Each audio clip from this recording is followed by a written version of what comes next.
Bonjour, ici Peter Moore pour The Plot 9/11. Vous voyez des images comme celle-là aux nouvelles de la Syrie, la Libye ou l'Égypte, et ça ne surprend personne. Pourquoi? Parce que c'est ce à quoi on doit s'attendre d'un régime totalitaire. On ne voit pas des images comme ça de la Norvège, de la Suède ou de la Finlande. On ne voit pas ça de la Nouvelle-Zélande ou d'Australie non plus. Mais on voit ça dans les pays africains très souvent. On a vu ça en Chine, on a vu ça dans quelques pays du Moyen-Orient. Pourquoi? Parce qu'au fur et à mesure qu'une nation tombe dans un régime divisé entre une minorité de riches et une majorité de pauvres, l'insatisfaction grandissante de la masse incite le gouvernement à l'oppression pour protéger l'élite au détriment de la population en général. Et cette oppression mène aux émeutes, aux révoltes et aux guerres civiles. Malheureusement, le Canada a décidé de s'engager dans cette direction. Merci à Adolphe Harper, puis maintenant à Charest, mais le processus était déjà commencé bien avant eux. Cette même tendance au Québec est derrière les événements malheureux de la grève étudiante qui font parler du Québec à travers le monde. Pour les esprits rationnels, il est absolument clair que de blâmer les étudiants serait aussi hypocrite que de blâmer le peuple pour une révolte dans un régime totalitaire. Cette hypocrisie est claire dans les médias et dans les décisions politiques. Le gouvernement, dont les intérêts résident dans le confort de son élite, n'attaquera jamais le problème à sa source, puisque ça voudrait dire un partage plus équitable des ressources. Il préférera augmenter les fonds dédiés à des outils de pression comme la police pour réprimer davantage la masse insatisfaite, jusqu'à physiquement, puis ainsi enflammer le conflit. L'escalade de la violence, elle va justifier la hausse du financement de l'appareil de pression policier et ainsi les profits des fabricants d'armes et de l'industrie de la sécurité en général. Devinez qui sont les principaux actionnaires de ces compagnies. Quand les Québécois sont témoins de tels crimes dans un pays émergent aux nouvelles, ils ne sont pas assez hypocrites pour blâmer le peuple opprimé. Ils blâment le dictateur à sa tête. Pourquoi penser différemment aujourd'hui dans les émeutes et manifestations devenues permanentes au Québec? Serait-ce le syndrome du Larbin? Très fort probablement. Sortons notre tête du trou d'autruche et admettons que nous avons un sérieux problème au Canada. Nous sommes en train de perdre notre démocratie. Nous sommes en train de perdre nos soins de santé. Ma tante vient de passer 26 heures à l'urgence. Il faudrait peut-être penser à changer ce mot-là pour salle de patience. Nous sommes en train de perdre notre système d'éducation, à l'origine disponible à tous les étudiants gratuitement. Tout récemment, ça a éclaté dans les médias que le gouvernement canadien a volé les élections par des appels téléphoniques frauduleux. Le premier ministre du Québec refuse une enquête publique sur le crime organisé dans les projets de construction antidémocratiquement parce qu'il est impliqué. Nous sommes à 2 doigts d'une guerre civile avec cette grève étudiante. Nous sommes tout près d'avoir un mort. Et ça va aller en empirant si on ne prend pas nos responsabilités et que nous n'exigeons pas justice au plus vite. Tous ces éléments-là sont dignes de régimes totalitaires.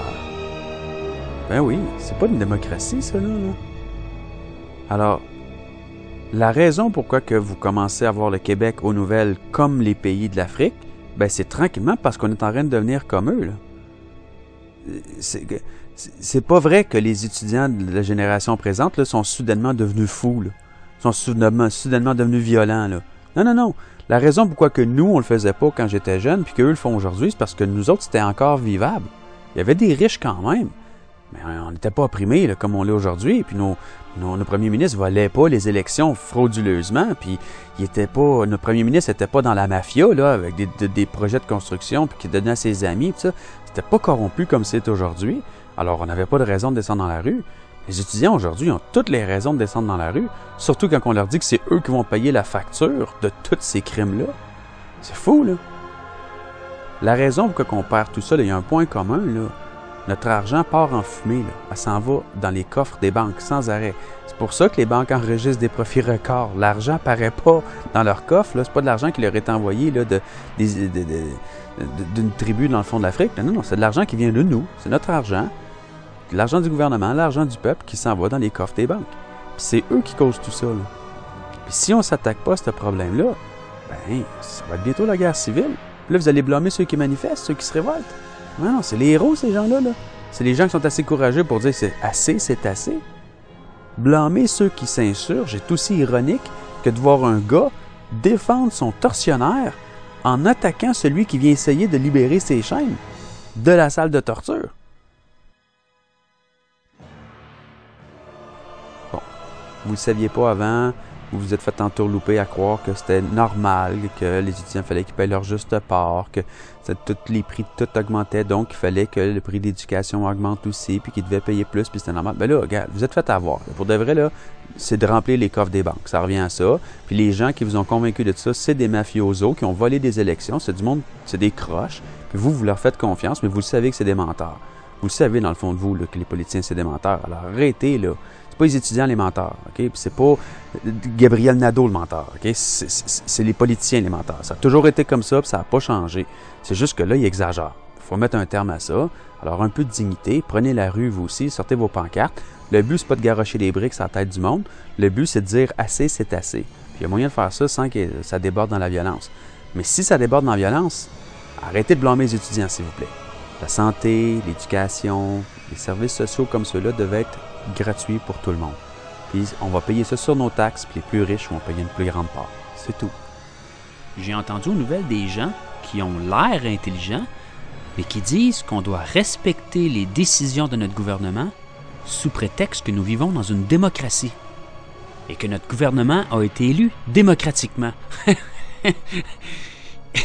Hey, il est maintenant connu que le Parti libéral a été élu par du financement illégal, de la corruption et de la collusion dans les contrats de construction.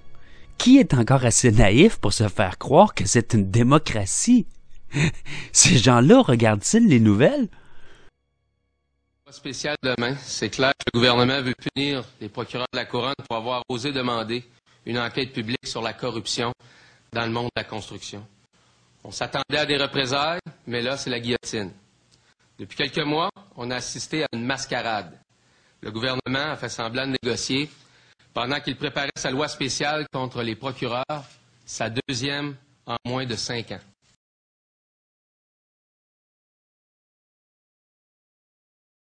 Les procureurs ne sont pas les seuls à penser que ce décret est illégal. Le gouvernement Charest a été blâmé par l'ONU pour avoir violé les conventions internationales du travail signées par le Canada, en brisant le contrat des procureurs et en lui refusant son droit légitime de négocier. Nous, tout ce qu'on demande, c'est le minimum de ressources pour commencer à rivaliser avec celle du crime organisé. Mais on dirait que le gouvernement Charest en veut le moins possible au Québec. Or, c'est justement dans l'intérêt public que les 450 procureurs ont décidé de descendre dans la rue. Sa vision des relations de travail, la désinformation et l'intimidation, tout ça est digne de l'époque de Duplessis et n'a pas sa place dans une démocratie. Le système va continuer à s'écrouler à un rythme accéléré, et ce, au profit des criminels.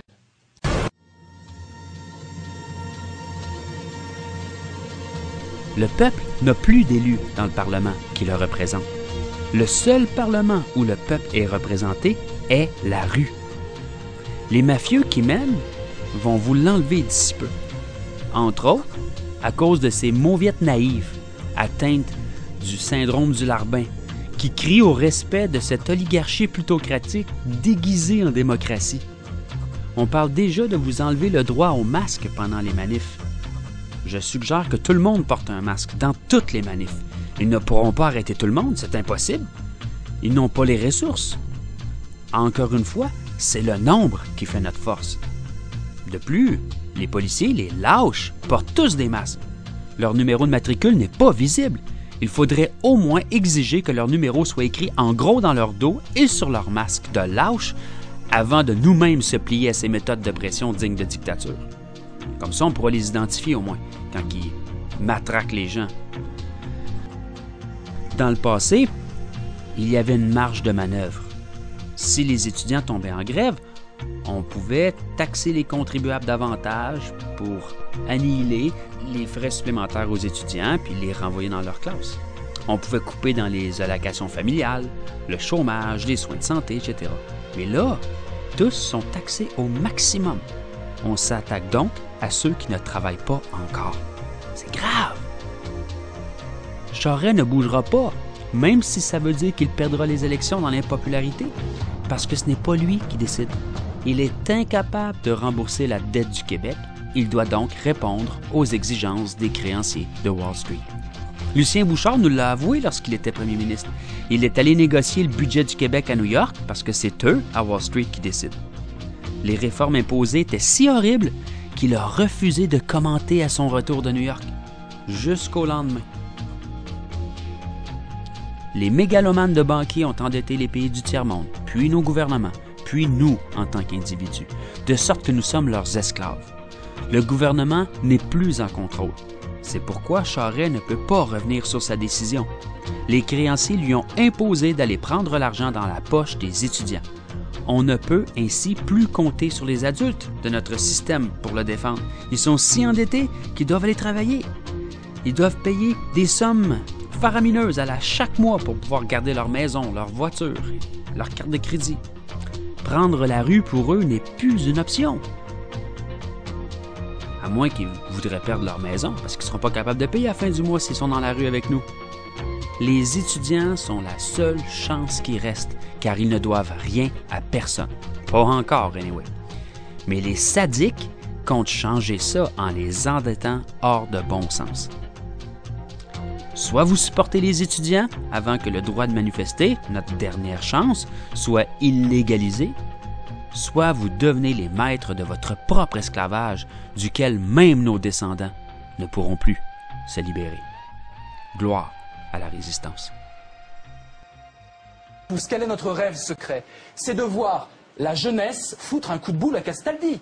On attend le clash. Vous parlez de l'animateur de l'émission. Oui, voilà, ou Castaldi ou un autre. On attend que ça pète. On se dit, c'est pas possible. Ils peuvent pas aller si loin dans la servilité absolue. On veut qu'ils cassent tout, qu'ils cassent les caméras. On attend de la jeunesse le minimum de rébellion et de désobéissance. Et qu'est-ce qu'on a? On a un mythe qui plaît peut-être à certaines catégories complètement désabusées des jeunes, c'est le mythe d'une jeunesse totalement larbine, qui est prête. La télévision n'est pas ce qu'on y voit n'est pas la réalité, mais n'est que manipulation.